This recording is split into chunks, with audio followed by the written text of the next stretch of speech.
point is being captured. Nearly 20 years in, Team Fortress 2 is still one of the best multiplayer shooters ever made. I think we can all agree on that.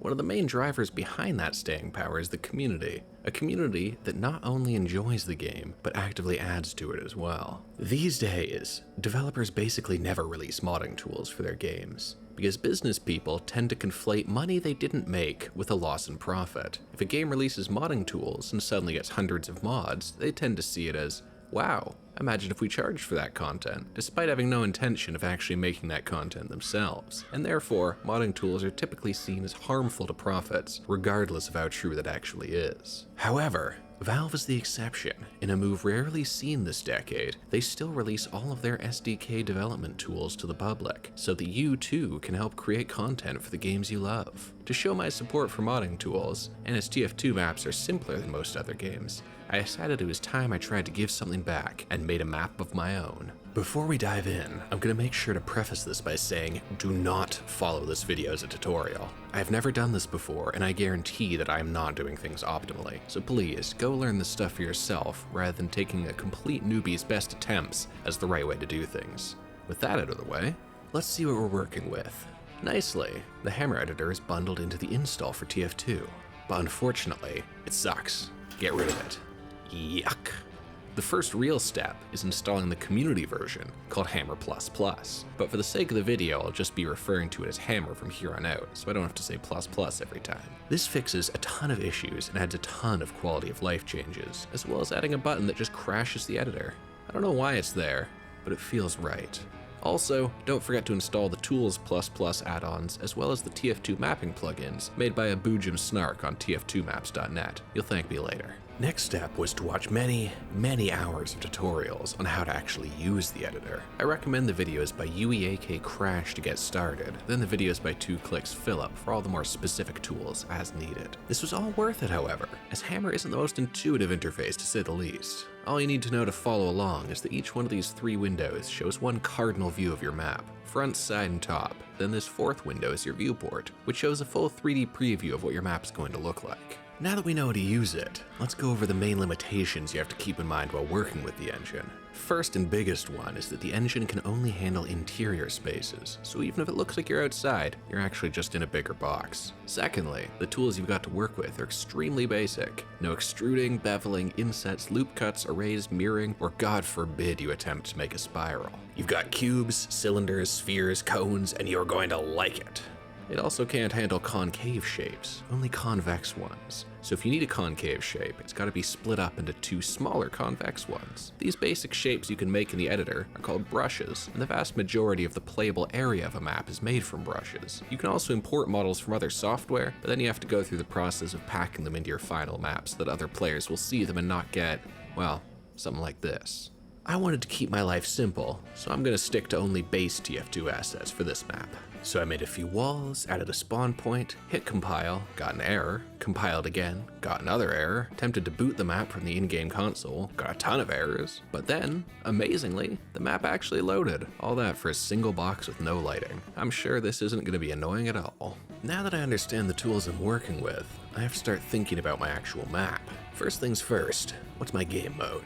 I thought about payload since it's the most fun game mode in my eyes. However, after looking at some of my favorite payload maps, I realized they're really big, and for my first mapping project, that's quite ambitious. So I decided to go for King of the Hill, or Koth for short, since Koth maps are the smallest in the game, and if I make a poor decision, it's a lot less work to fix a small map than a large one, and I know I'm going to make some mistakes. Next thing was deciding my visual theme for the map, as that will help me figure out the layout easier. For example, if I'm going for the farm theme, I know I'll have barns. If I go for the industrial theme, I'm gonna have more interior areas. So what was mine gonna be? I can't help being a little ambitious, so I decided to go for a theme I hadn't seen in any official maps, and set my map on a cargo ship. Turns out, all of that was a big mistake. First off, there is a cargo map in base TF2, I just have never actually played on it. And secondly, picking theming before I have a map layout is actually a terrible idea, because it locks me into specific restrictions that came back to hurt my map later on. But I didn't know that when I started. Now that we have a theme and a game mode, let's learn what makes a good TF2 map. After hours of studying my favorites, I came to a few conclusions. The aspects that make a map fun to play are lots of verticality, supporting the unique movement options of the movement classes, areas of different distances to allow for each of the different ranges of class to have fun, and lots of paths for players to be able to choose their own ways to engage the objective. And finally, to closely control sightlines to prevent snipers or engineers from dominating the map. After studying all of those maps, I had some ideas that I already knew I wanted to include. I wanted to have the point raised up like Viaduct or Lakeside, providing an advantage to people capping the point. I wanted a secondary structure in the mid area to provide more varied fights like on Lakeside. I also wanted to have some risky areas with exposed drops to make for funny moments with knockback weapons. Because at the end of the day, TF2 is a silly game, and I'd like to encourage that. Next, I consulted the list of default skyboxes from the community wiki, matched the settings, and voila!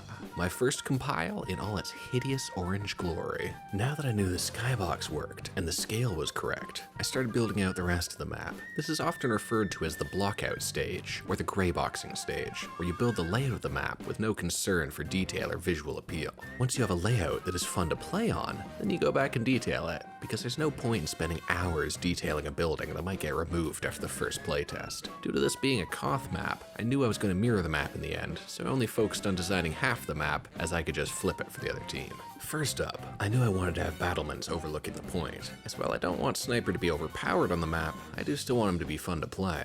I hope to balance this out by always having a back wall behind any sniper spots so you can still splash damage them and hopefully make them less annoying. This is my first taste of just how difficult it is to balance around snipers, as right after adding these battlements, I noticed they weren't flush with the mid building, meaning you could get crazy long sightline if you just sat in this gap. So I added in a box, which then gave me the idea to add a second way up to the battlements on this side. So I added in more crates and barrels to make a staircase, and honestly, this is how a lot of the mapping went. I had a basic image in my head of what I wanted, but putting it down in the editor would highlight small flaws, and fixing them would give me new ideas, and it would all just roll around in a big loop with every change inspiring the next one. With the basis for my midpoint laid out, I got stuck in and started adding my other ideas. I added in an underground flank route and a second entry to the point. I added more routes to mid, split up more sight lines, and added in some minor details. The ideas kept flowing, and pretty soon I had the basic layout for the map all blocked in. Now I just needed the functional parts of the map. I added a kill plane below the map so that if you fell off you'd actually die, added spawn rooms with all the necessary details, then was the process for hopefully preventing players from getting out of bounds by adding in clip brushes, which are invisible brushes that block players from moving through them.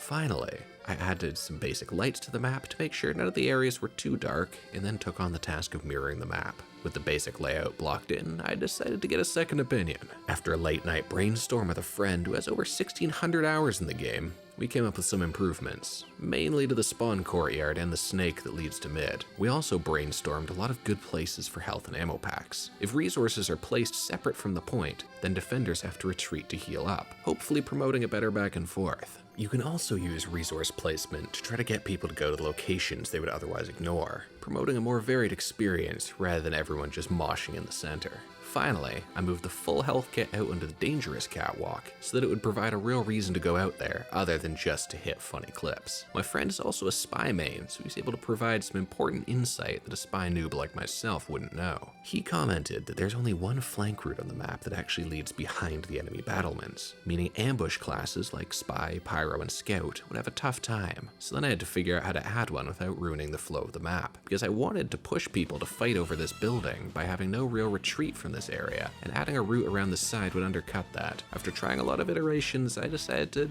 tentatively leave this here and see how it plays in playtests, as hopefully the skill-based jump would make it a less desirable path than pushing forward into the building. With these changes added in, I decided the map was ready for its first playtest. So now came the annoying step of making the map less of an eyesore for players. This meant texturing and adding in team colors. An important, but subtle aspect of my favorite TF2 maps is team identity within the map. Each team has its own aesthetic, and the best maps let you easily tell whose side of the map you're on just by looking at it. Typically, blue team has a more industrial aesthetic, while red team has a more rustic one. So naturally, I had to color the containers red for red team. Wasted a whole day trying to figure out how to import a red container model, only to realize that there's a model skin variable, and that the red crate is not actually a separate model I was missing, but simply a retexture of the same blue crate. Once it was all textured up, the map was starting to look like a real map. Finally, I added in some spectator cameras so that you weren't stuck looking at the untextured underside of the map while waiting to respawn, and it was time for the first playtest. I don't know 24 people who play the game that I could just ring up and get into the playtest, so I knew I was going to need to add some bots to the map, but that meant I had to complete another step before I got real people onto the map. AI-controlled characters can't just navigate a map by themselves. If you add a bot into a custom map, it will just stand there because it has no idea what to do.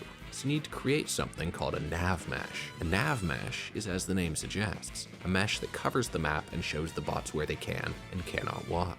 Nicely, TF2 actually has the tools to create all this procedurally. In-game, you just type nav_generate and it generates a nav mesh for the whole map by itself. Obviously, it's not perfect, as the bots were really convinced that being down here was a good sniping location, and I don't know why. But for the most part, the auto-generated nav mesh was plenty good enough for the playtest. I gathered 10 friends who play the game, and we got to testing. So what did I learn?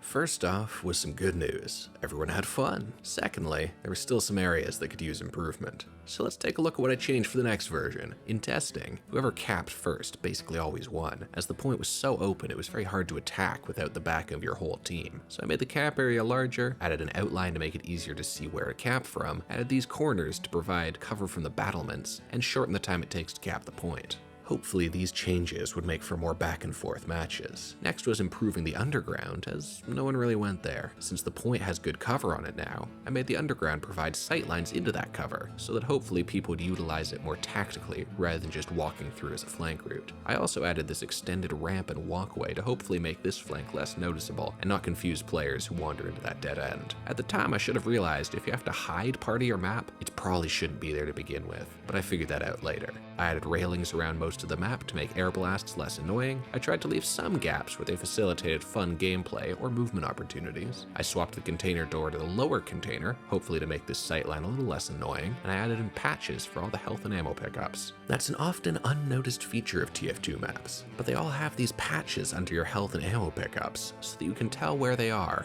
even when you're waiting for them to respawn. And with that, I added it to the queue for the TF2Maps.net feedback server and waited for it to get played. Sadly, my map got played on a day where I was out, so I didn't get to be part of the test, but they have a lovely plugin that saves a replay and saves everyone's feedback for you to view later. Good news, people liked mid. The new cover led to easier capping, and the matches in the replay were very back and forth. Bad news, this flank still confused people, which is understandable. It has a function, but its function only benefits the enemy team, and since it's on your side of the map, it's confusing. I'll need to think about that one. And finally, I got the feedback I'd been fearing from the start. The map is just too small. Playtesting with 10 people, it felt fine, but on a server with 24, once you've capped mid, there isn't much to do other than push forward and spawn camp, and that's obviously not the most fun gameplay for anyone. So that's gonna need a lot of work. However, this is where my big issue came in. If I wanted to make it bigger, then I've gotta make it wider. But I don't want to make mid wider, as I like how it currently plays. So naturally, I could do what most Koth maps do, and make the map an hourglass shape where it all converges in the middle. But that makes no sense if you're on a boat. And there it is. My biggest failure while map making. I thought starting with a visual theme would make it easier, and it did in a lot of ways, but it also created the issue of severely limiting my map layout. So now I was hit with a choice. Either leave the map as is, call it good enough and end the video, or spend an extremely long amount of time rebuilding the map with entirely new theming. Well, if you've been around this channel for a while, you can guess which option I chose. Goodbye to Koth Icebreaker, and welcome to Crevasse Pass. Let's take a quick tour and see what's new. First off, the map is way bigger. I measured how large other Koth maps are and added an extra 2,000 hammer units to each side of the map. Then I added in that hourglass shape to facilitate a bigger playing field and make more areas to control without spawn camping. Next was reworking the transition from spawn to mid. I needed to break up sight lines, so I added in these new structures, which offer those elevation changes heading into mid, but also create new flanks, new fights, and keep attackers away from spawn. I added this all on a slope to create more variation in the arena than the completely flat original. Next was the bridge. This obviously took the largest amount of time, as Hammer hates curves, so it took a lot of iterations to get this just right. The most annoying part was aligning the textures, because you do get a texture rotation variable, but there's no way to figure out what angle to use to match the brush. This was out of my league, so I called up my friend who's a software engineer, gave me this formula to find the corner-to-corner angle of a rectangle, and therefore find the angle for my texture. You just add in the length of your bounding box, the height of the box minus the height of your brush, then you do this, and this, and hey, there's the angle. Slap it into hammer and boom, perfectly aligned texture. Excitedly, I shared this on the TF2 Mapping Discord, and it turns out you can just alt-right click on a face to align the texture automatically.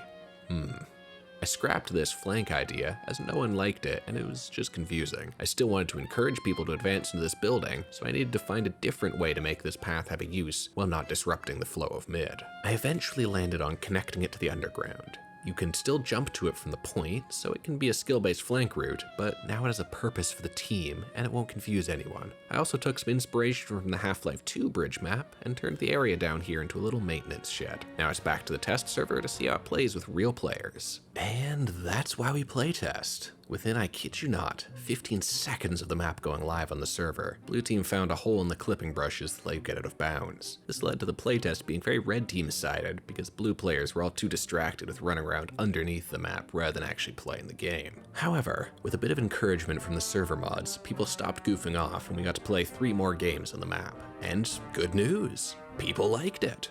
This time I got 28 comments, and barely any of them were actually gameplay feedback. They were almost all just technical errors and missing collision. The only real complaints I got were this sightline, and that going on top of these crates was providing too strong of a position. Now that the layout was getting such a positive reception, I fixed those small issues and decided I was happy with the map the way it was, and I'd move on. The next step in the process is detailing, otherwise known as the art pass. This is the step I've been really excited for, as I'm an artist by trade, so of course, I like the arty part. My goal in this stage was to take the blocky layout and turn it into something that would fit into the existing art style of Team Fortress 2. I took it building by building and slowly filled things out. First was detailed brushwork, splitting buildings into sections to texture them, then adding in the brushwork details like beams, trusses, and door frames. Then was the decals for signs and stains, and then finally props. You want to add in a lot of detail to make it all feel lived in, but you also can't impact the actual play space too much, as a prop in the wrong spot can block someone's retreat or intercept a rocket that would have otherwise hit its target. In the areas where the props do intrude into the game space, I was careful to make my changes as non-intrusive as I could, utilizing the player clip brushes to make sure that even walking backwards, there wasn't anything you could actually get stuck on.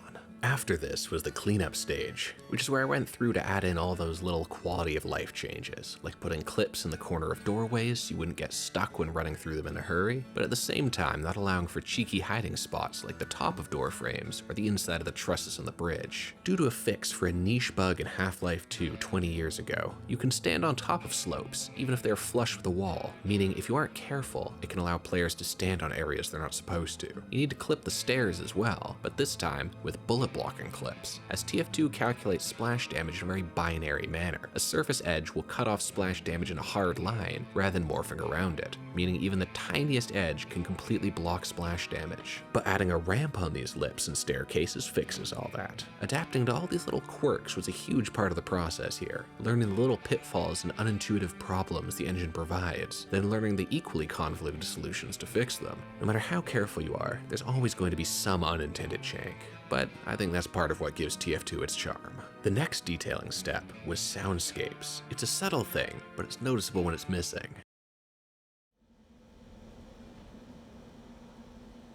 Therefore, I had to go pick the soundscapes which best fit each area and then make sure they covered the right zones so that when you move through the map, the soundscape changes believably to fit your current location.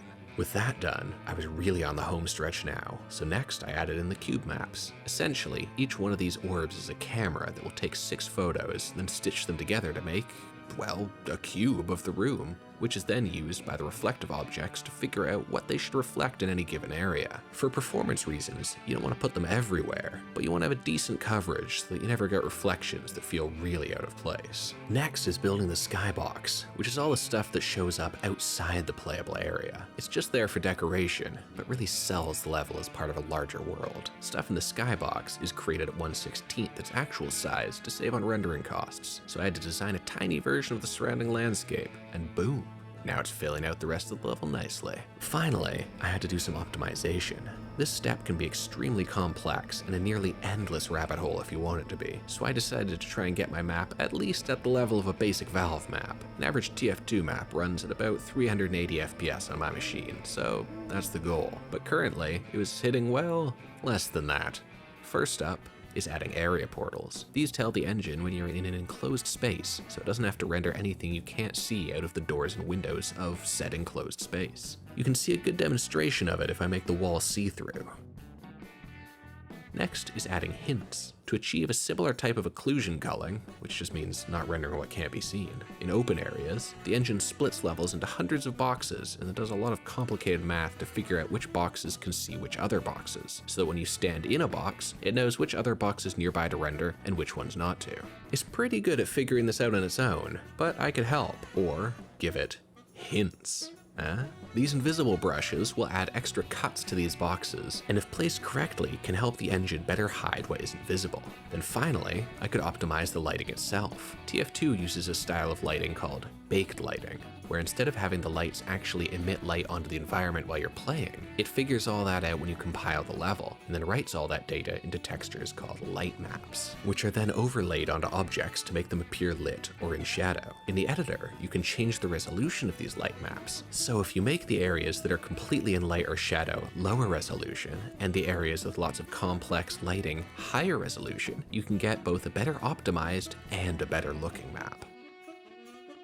And with that, I'm actually done.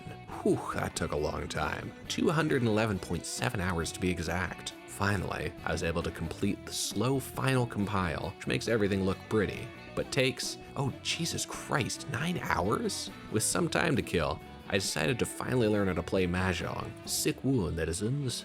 After another 5 9-hour compiles due to minor mistakes, the map was ready, and man was it worth it. The map looks incredible and is now running at nearly that 380 FPS goal. So now it's time to end this all back where I started. I got my friends back online for one final play session. Rivalries were made, some made names for themselves, while others instead found memorable defeat. And a few hours later, we all agreed that we had a lot of fun.